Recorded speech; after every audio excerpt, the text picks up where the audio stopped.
Howdy folks, it's Meandering Mike in the Man Cave of Madness, and we are unboxing a copy of Assault on Hoth, The Empire Strikes Back.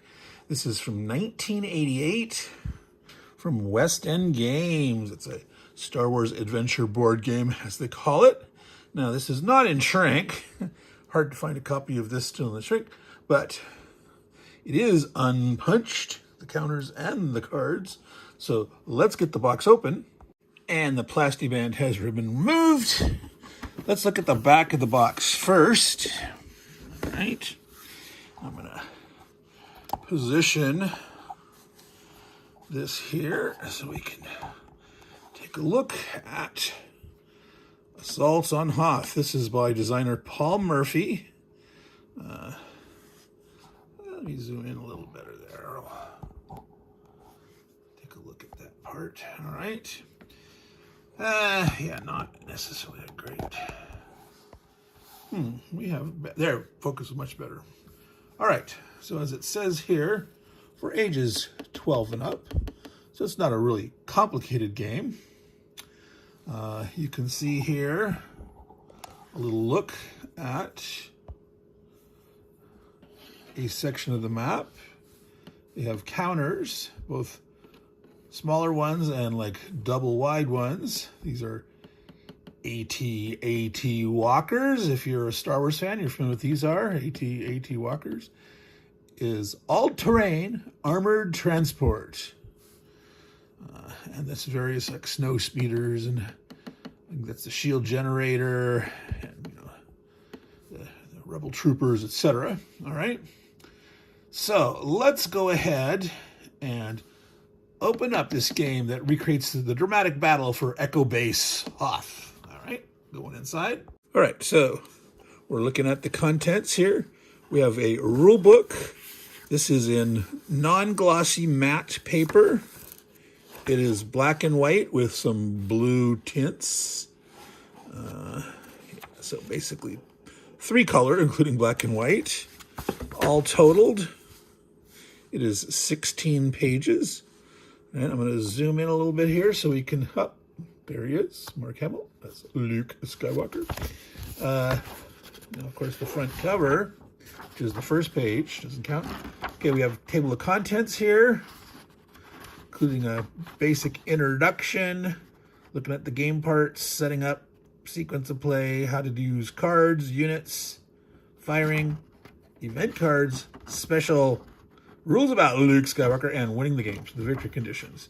So as we mentioned, it's by designer and development Paul Murphy. All right, so let's not look at, we'll look a little more later. Let's get to the more visual aspects. People like seeing the eye candy. So these here are the cards. They're perforated, as you can see. So be very careful when you're doing these. These sometimes can rip and tear. The best way when you are ready to, quote unquote, punch out or rip the card is to fold them back and forth a couple times and then separate them gently. And if you try to cut them with the scissors, you might not be even. And if you just tear them, you can get, parts of the paper that don't tear along the perforation. It tears off on part of the card. So the best thing to do, fold back and forth.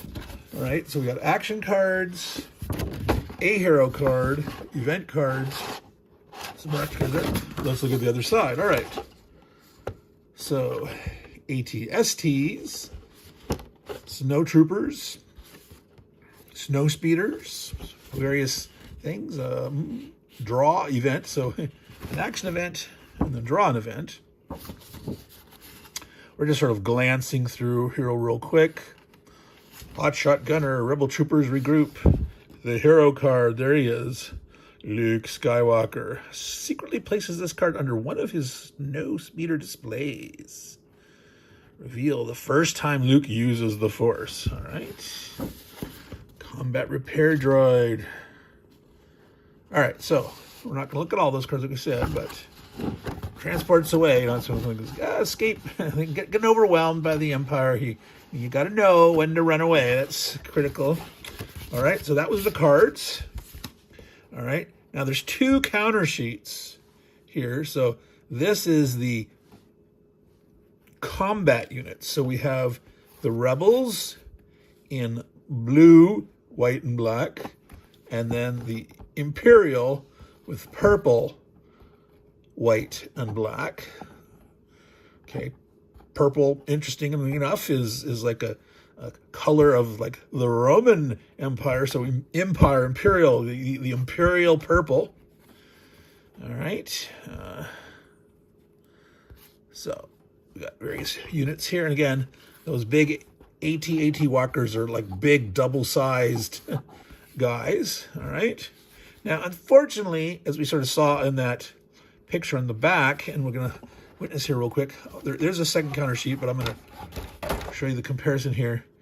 This is the hexes. There's individual hexes and like what they call mega hex, 7 hexes in a group.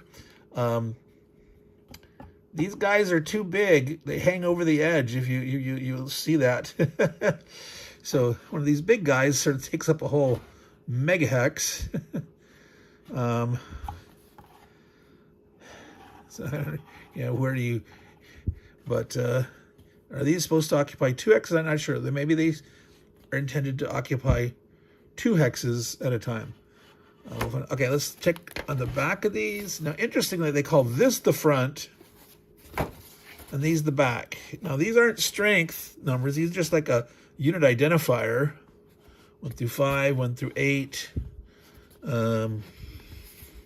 Only the vehicles, the snow speeders and the AT-ATs have the numbers, and the various infantry troops do not. All right, so let me show these before we open up the map here. So these are just markers, front and back, red on the back, well, yellow with red and red with yellow. Walker destroyed. Does that say? My eyes are having trouble reading that. Is that going to focus? Almost like it says belly destroyed. Here's blaster, but body, gunner. I can't read that. Luke's force points. All right. Zoom in here and see if we can.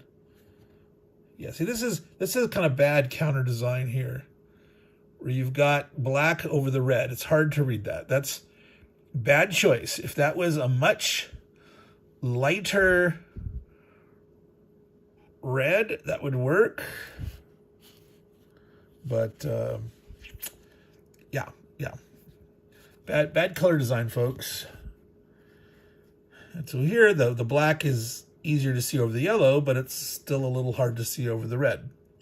So they didn't think it through very well. They didn't visually test it before. So like, this is fine, because you just have one color, blue with a light white. That's easily readable. All right, so set that aside. Now let's focus here. Before we look at the map, there's dice here. I don't know if you can see those from there at that angle. I'm gonna pull them out. Okay, let's zoom in. So there are 8 of these custom dice. No, that did not take. There we go. All right, so they have lightsabers and Darth Vaders and blanks. All right, so good guys, bad guys, and no results. Not sure exactly how you use those, but it's basically, 1/3 chance of getting the blue, 1/3 chance of getting the black, which is the Empire side, and a no result. And then there's 2 normal dice that come with it too. Now, see here, there's a tray here. Zoom out again. So you can store your Imperial units here, your Rebel units here. The cards will go here. The dice are going there. Yeah. So if you put your guys into baggies, you can store them. So yeah, it's kind of nice to have a little tray like that. Okay, so set that aside. Now I'm going to unfold. I'm going to stop for a minute and I'm going to unfold the map. All right, so we've unfolded half of it. Okay, so we're going to look at part and we're going to flip it over and too hard to show everything at once. Now, the orientation of the title of the game here is on the top, but if we look and see, the appears that the desire is to have one guy on one side, one person on the other, because here these are the boxes for the AT-ATs, the all-terrain armored transport, so you can put what troops are inside of them being carried. And so the Empire would normally, you'd think, would sit on this side, and the snow speeders and damage tables for the speeders and other things are on this side. But if you look here, the word base, I'm going to zoom in more, you can see that. The shield generator and the word base is like as if you were sitting from this side looking here. So I'm going to flip the map over. Well, rebel line, forward line. So here's the Empire's advancing this way. So you're reading it this way. So I would think maybe if you have the Imperial, see this is now on this side because we flipped it over and rotated it. The Empire's sitting here. The Empire's coming on here, advancing. Here's the Rebel starting line. There's forward bases, more bases, the back base with the shield generator. There's, oops, can you see that? No, I'm too far zoomed in. Okay, so bases here, shield generator. There's Rebel reinforcement sections here.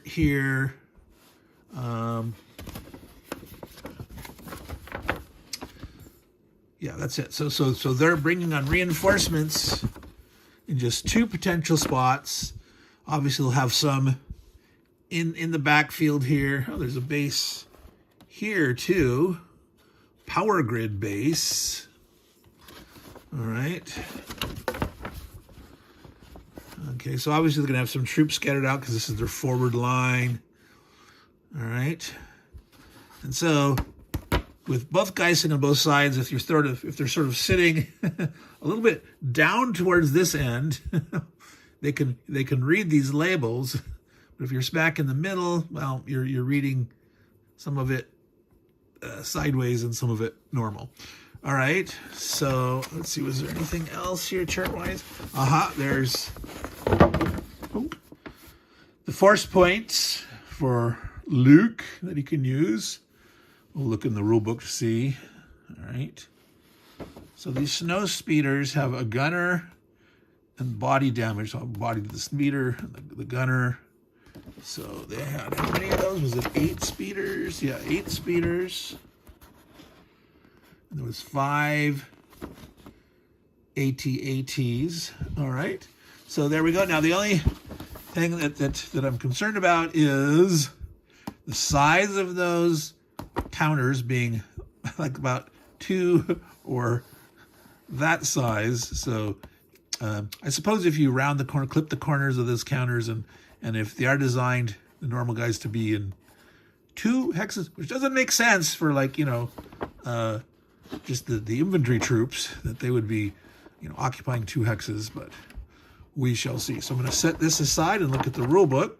So we're going to look in a little more detail, but not too much. We're trying to keep this relatively short. Okay, now, so here's the thing, is there are supposed to be standees for these. So if they're taller, they're not going to lie flat, they're going to be up. So that totally makes sense for the small guys. I did not see, I guess mine did not come with these standees, or the bases for these acting as standees. I have to check under the tray. Maybe they were under the tray, but I know somewhere I have more stands, or just various components from role-playing games and other board games and stuff. So, so that's been solved though, that these will fit with a stand in one hex just fine. All right. Well, interesting. Here they're calling it a macro hex, whereas in most games they call that a mega hex. All right. They talk about some of the cards, the damage dice. The damage dice are standard 2 6-sided dice. See what they say about the custom dice. Those are fire dice. When the pure player fires, he's hoping to get Vader dice. The player fires, he's hoping to get. So you basically have a 1/3 chance per die rolling of getting your side's stuff. Which, honestly, you could just roll a die 6 and be looking for a 5 or a 6 or 1 or 2 or whatever. Now, if there's some effect that like you're looking for, you know, your side's dice and do rolling the enemy's dice, do they give them an option to counterattack or some mitigation of damage or something, you know, then having that custom dice makes sense. But so we'll see. All right, setting up the game. Don't want to go to those two. So draw event card. If the action card says draw event card, turn over the top card. Action cards. More than one action is listed. You may do any one of the actions. Okay, moving your units. All units may move. So it's like an I go, you go, pretty standard.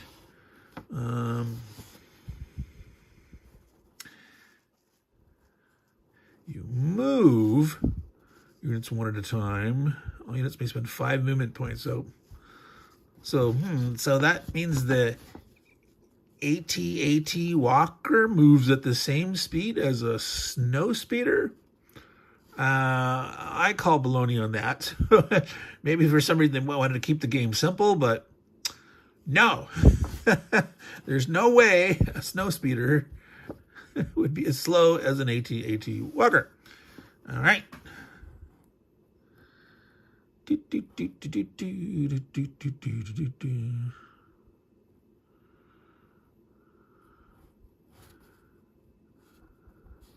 Now, interesting here, they say troopers, snow speeders, and AT-STs have many movement characteristics in common. Walkers are different. Okay, walkers have facing requirements. So in a sense, that'll slow them down as they try to turn and maneuver and do stuff like that. Okay, so that's okay. I guess if they're going straight ahead, lumber, big fast thing, they, you know, but if they start to turn or whatnot, that would slow them down. So, okay, that's not too bad. But something like facing and turning requirements, that complicates things a little bit. So that's kind of surprising in what was supposed to be, you know, pretty basic game. But hey, you know, if it's implemented not too strangely, then it's not too bad. Rebel base, firing at the enemy. When an action card permitting units to fire is drawn. Now that's kind of weird. That kind of like, if you can only use a card if you can't just automatically fire, that's going to be kind of weird to me. If you can move all your units all the time, but you can only fire when you get a fire thing.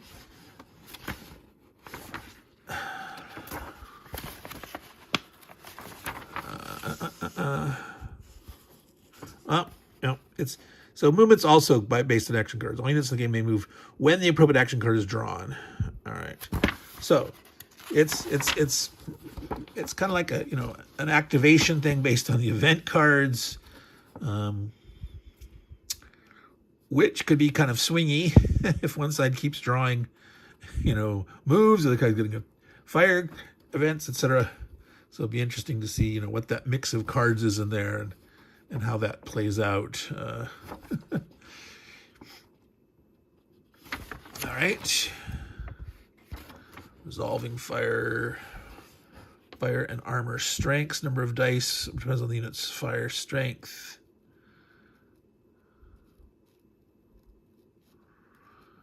Fire armor strength charts. Is that in here or was that on the map? Fire armor strength charts.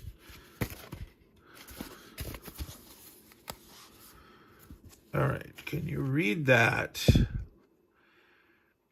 Laser Tower 6, Snowspeeder 5, Walker, so the AT Walker 6, 4 for an ATST, Heavy Trooper 4, Light Trooper 3, Heavy Trooper 4, 3, so Snowspeeder. So,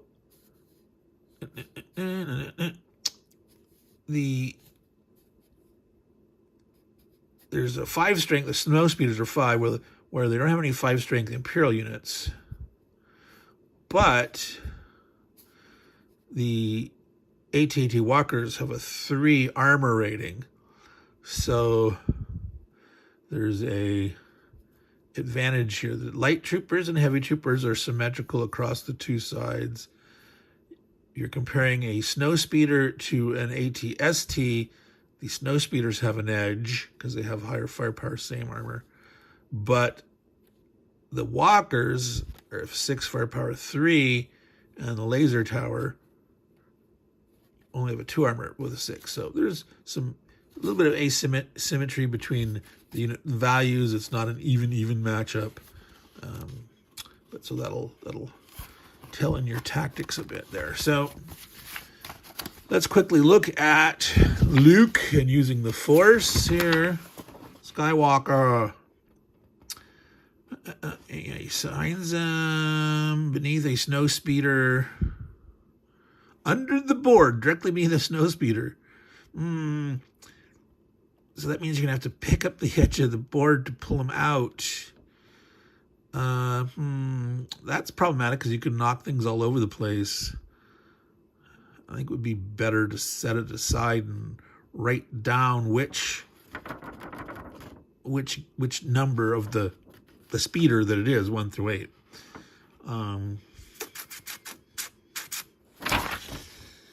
Using the Force. 3 purposes. Increases speeder's fire strength, increases speeder's armor strength, or reduce the effects of a critical hit against it. Start with 10 Force. 1 for 1 fire. Boom.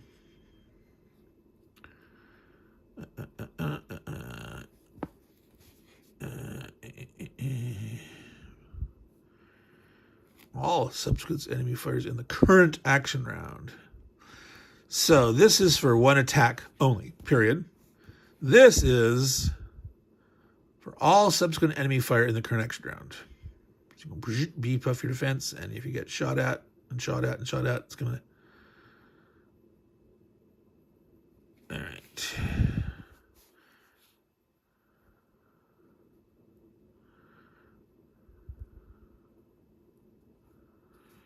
All right.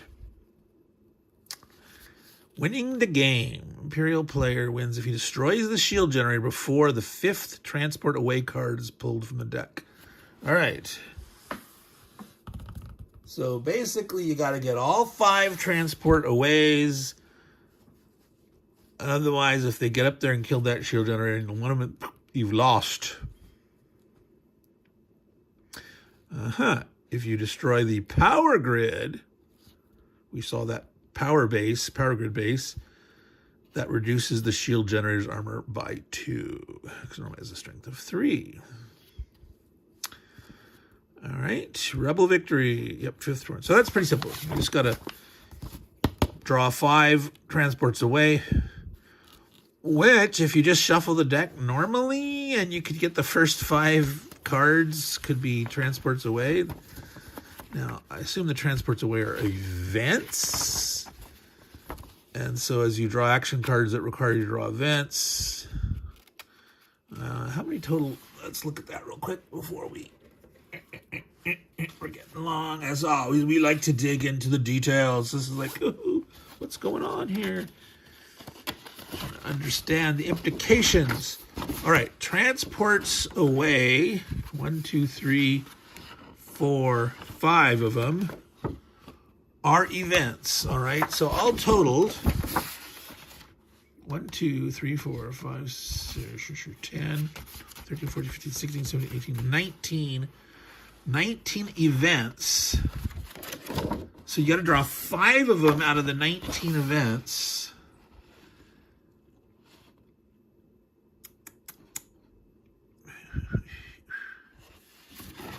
And then the action cards, what tell you to draw event cards?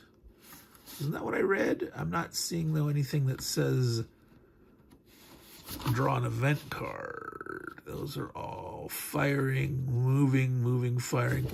So you draw one each turn. I thought something said, well, let's see. 1, 2, 3, 4, 5, 6, 18, 19, 20. There's 20 action cards, 19 events, and 1 hero card. There's more action cards than event cards.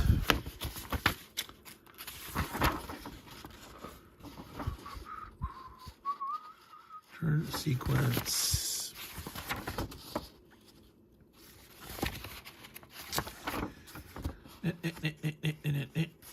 You draw an action card. If it is a draw event card, draw an event card. Wait a minute. Again, it says draw an action card. I did not see any of those action cards. Did I misread them? I'm not seeing anywhere here. Imperial action, rebel action, action.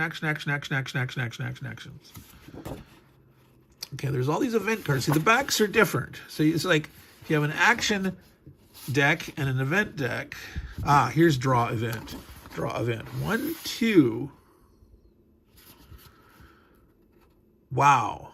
You must cycle through. There must be umpteen bazillion turns. If there's only 2 draw events, so you're drawing a card from the action deck. There are 2 of them, 2 draw events.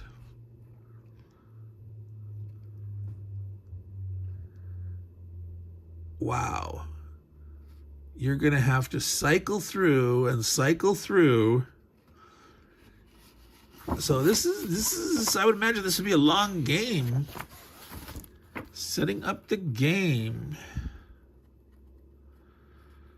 Separate the remaining 2 decks. Action deck and the event deck. Shuffle each separately.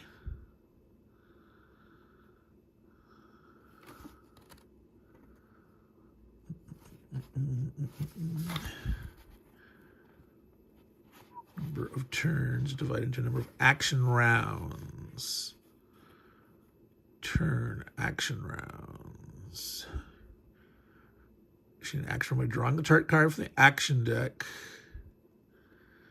If it's an event, it says an event card, you draw an event card. If not, one player moves or fires as many units because you're drawing. Okay, so it's a turn. You draw a card. If it's an event, it says event, you draw an event card. If it's not, it's saying it's either an Imperial card or a Rebel card. So it's like a total chit pull type game where everything is mixed together based on the action. So this is pretty interesting, 1988. If no action cards are ready to be drawn, the turn is over. So you keep going, and that's a turn. Then you shuffle the action deck back together and begin another turn.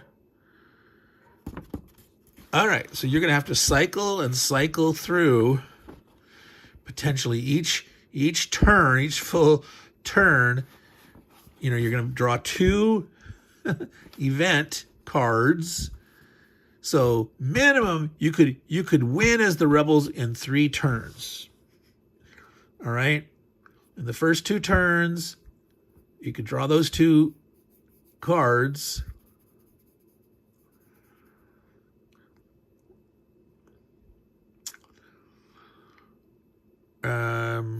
And so wow, so you're gonna get there in 2 turns. So in the 3rd turn, you will draw your last one eventually. So can the Empire kill that shield generator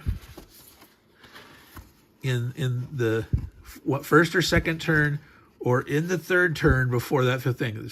There are no action cards here I'm looking at that say that they're discarded. I saw that there's some events that say discard after use, so it's only one use.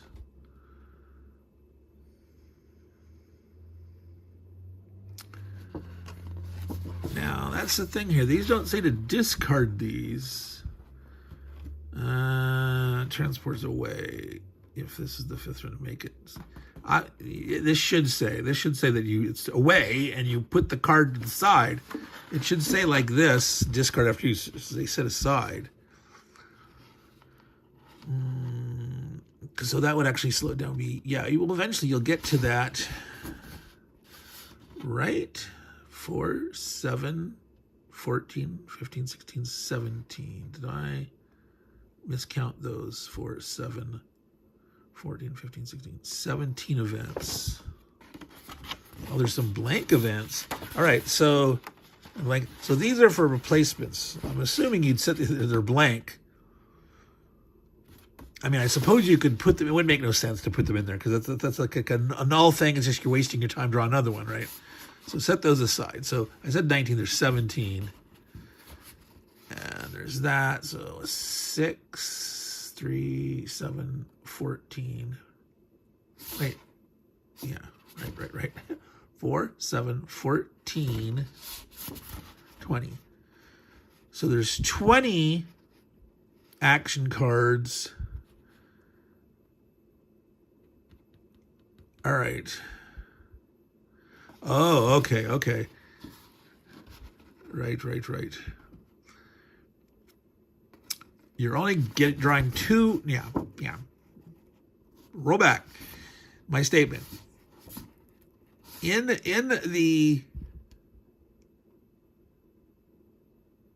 20 action cards that there's 20 action cards. You will draw 2 events. But you could keep drawing these other things that, well, here's another discard. Reinforcements. Rebel reinforcements. So that you keep drawing rebel reinforcements. Here's another discard.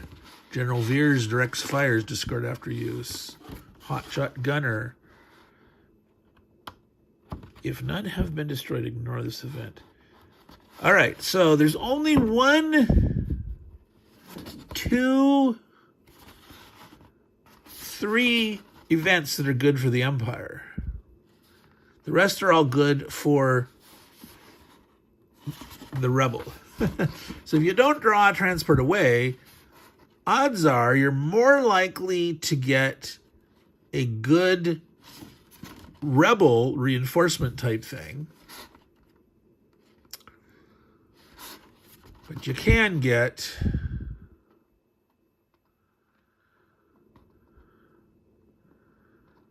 one walker carrying 1 heavy tool. So I wonder, they just start with 4. I didn't check the setup. So anyway, so I'm sort of lingering on that. I'm meandering through the rules, trying to find understanding, but we should cut that short. But in the setup, did they say playing pieces?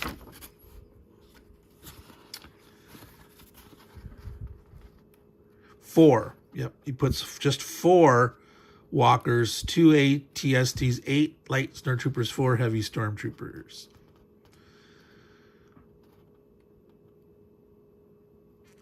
All right.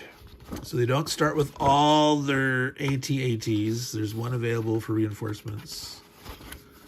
And the Rebels start with 5 snow speeders out of the 8.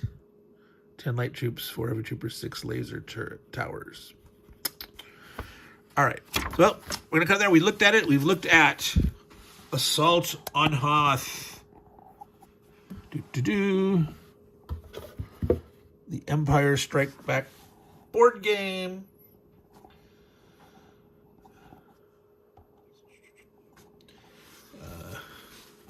With cards, counters that stand up. So those aren't too wide next. They're going to stand up on stands, which appeared not to have been included in my copy. unless there's underneath. Nope. So I got no stands in mine, but I can easily find them. All right. So Star Wars Adventure Board Game Assault on Hoth. Looks kind of interesting. I'd like to see how that plays out, and that dynamic of how often you're drawing the cards and having 2 event draws per turn, but the balance of the reinforcements on the event cards being favoring the rebels, but some of the cards get discarded, so it tightens up the deck. But be interesting to see how that plays out. So, Meandering Mike, Man Cave of Madness. Hopefully you've enjoyed this. I will be doing eventually a look at the battle for Endor. This is not unpunched, it's punched, but I think it's worth taking a look anyway. And somewhere, I need to find it, I've got another in the West End game series, which is, I think it's called Star Warriors, which is their tactical space combat. You can do the X-Wings versus the TIE fighters and things like that. So over the next month or two or so, we'll take a look at more Star Wars games. So